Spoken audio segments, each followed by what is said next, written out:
So they asked me to come here to Australia and film a little diversity and inclusion training. I've done a lot of that back in LA where I'm from.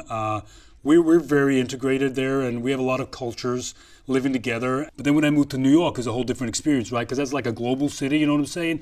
The thing is, when I was at school, which I wasn't there for very long, I was only there for a couple of years, because no point really. I mean, but what happened when I got in the corporate world, I realised you can't get very far speaking like this, so I had to adopt more of an eloquent kind of dialect, if one will.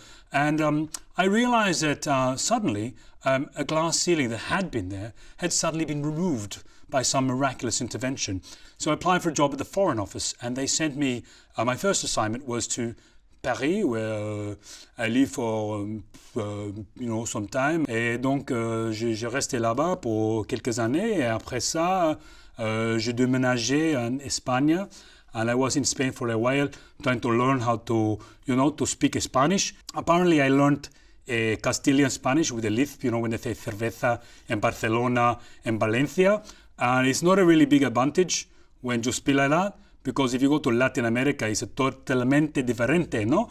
So I moved to Brazil, because in Brazil, there's only one type of Portuguese, is Brazilian Portuguese. After a while, I was like, it was too hot for me, so I moved to Australia, to Manly Beach, where I hung out with heaps of Aussies, and I used to go surfing every day. Because it was Manly, half my mates were Brazilian, and half my mates were Kiwis, from New Zealand. The thing about the Kiwi accent is a lot of people outside of Australia really like it. But then a lot of people also confuse it with a South African accent, which is quite a little bit of distinct difference. And when I looked back into my ancestry on ancestry.com, I realised that my ancestors, my father and grandfather, actually originally came from India, no? So I was spending some time back in India learning about my ancestors, my culture, and I realized it's like thousands of years, no?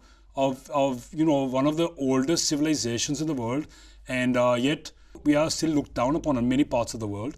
In fact, the other day I was in court defending myself against a stupid parking fine, and just speaking like this, I was feeling not heard.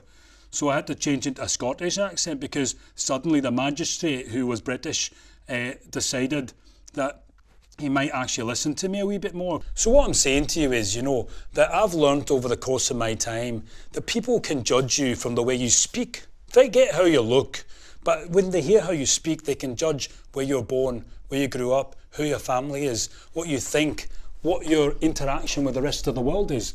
But I've got a question for you.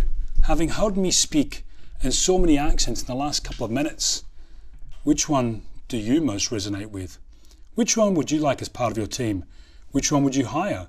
Is it the person that sounds most like you? Is it the person that sounds least like you?